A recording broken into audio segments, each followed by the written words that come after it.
সারাদিন ফোন টিপবো, চুলায় রান্না বসাইছি খেয়াল রাখেন। আমি গেলাম জঙ্গলে লাকড়ি আনতে।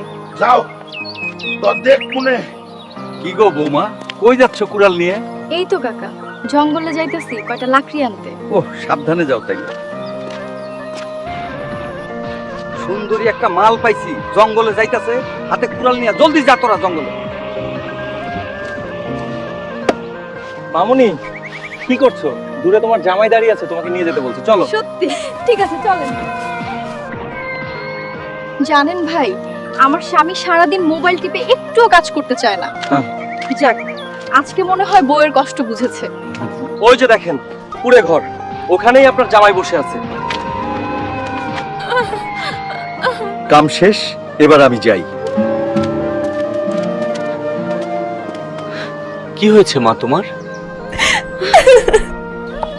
গোলামের বাচ্চা, তুই শুয়ে আছস, এদিকে তোর বউরে জঙ্গলে একটা পোলা ইজ্জত নষ্ট করে দিছে। জলদি যা। রেণুকা,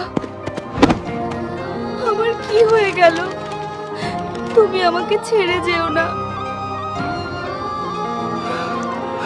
আমারে মাফ কইরা দিও। আমি ওই রফিক মিয়ার পোলারে শেষ টুকরা টুকরা কইরা ফেলাবো।